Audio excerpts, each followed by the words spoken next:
গ্রামের সবাই জানত রাত 12টার পর বাঁশবনের পাশ দিয়ে যে যায় সে আর আগের মতো ফিরে আসে না।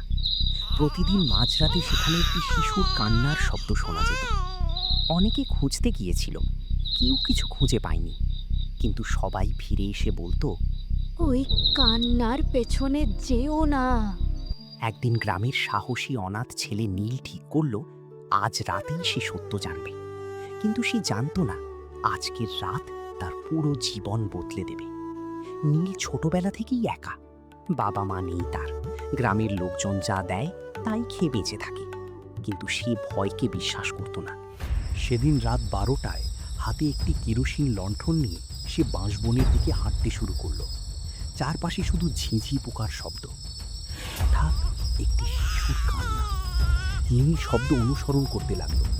কান্নার শব্দ অনুসরণ করতে করতে নীল পৌঁছালো বাঁশবনের একেবারে মাঝখানে। হঠাৎ চারপাশের বাতাস যেন থেমে গেল। লণ্ঠনের আলো কাঁপতে শুরু করল। ঠিক তখনই সে দেখতে পেল একটি মেয়ে সাদা পোশাক পরে দাঁড়িয়ে আছে। মেয়েটি কোনো কথা বলছিল না, শুধু পিছন ঘুরে হাঁটতে শুরু করলো। নীল সাহস করে তার পেছনে হাঁটতে লাগলো। কিছু দূর যাওয়ার পর মেয়েটি একটি বিশাল পাথরের সামনে থেমে গেল, তারপর ধীরে ধীরে অদৃশ্য হয়ে গেল। নীল অবাক হয়ে দেখল একটি পুরনো ডায়েরি, কয়েকটি চিঠি এবং গ্রামের একটি বহু বছরের পুরনো মানচিত্র পড়ে আছে। ঠিক তখনই আবার সেই মেয়ের কান্নার শব্দ ভেসে এলো, কিন্তু এবার শব্দটা যেন অনেকটা শান্ত। নীল ডায়েরিটি খুলে পড়তে শুরু করলো। প্রথম পাতায় লেখা ছিল, যদি তুমি এই ডায়েরি পড়ো তবে বুঝবে সত্যকে কখনো মাটির নিচে চাপা রাখা যায় না। ডায়েরিতে জানা গেল বহু বছর আগেই গ্রামের এক সৎ কৃষক অন্যায়ের বিরুদ্ধে দাঁড়িয়েছিলেন।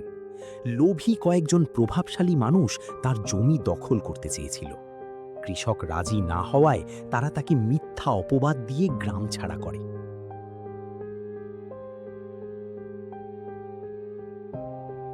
তার স্ত্রী ও ছোট মেয়ে কষ্টে দিন কাটাতে কাটাতে এক ঝড়ের রাতেই নিখোঁজ হয়ে যায়।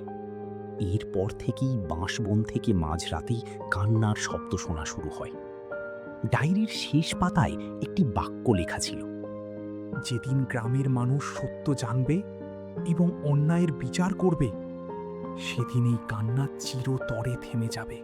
নীল বুঝতে পারল এই রহস্য কোনো ভূতের নয়, এটি একটি পরিবারের অসমাপ্ত ন্যায় বিচারের আর্তনাদ।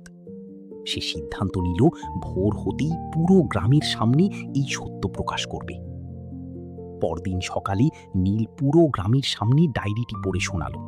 সবাই সত্য জেনে হতবাক। যারা অন্যায় করেছিল তাদের পরিবার প্রকাশ্যে ক্ষমা চাইল। জমি ফিরিয়ে দেওয়া হলো। সেদিন রাতের পর বাঁশবনে আর কোনো কান্নার শব্দ শোনা গেল না।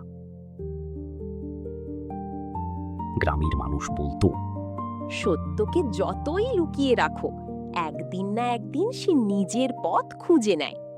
অন্যায়ের উপর সুখ কখনো টেকে না। সত্য দেরিতে হলেও একদিন জয়ী হয়। আপনার কি মনে হয়, নীল যদি সেদিন ভয় পেয়ে ফিরে যেত, তাহলে কি গ্রামের মানুষ কোনোদিন সত্য জানতে পারত? আপনার মতামত কমেন্টে লিখুন। এমন আরও রহস্যময় কার্টুন গল্প পেতে ভিডিওটি লাইক করুন এবং চ্যানেলটি সাবস্ক্রাইব করুন।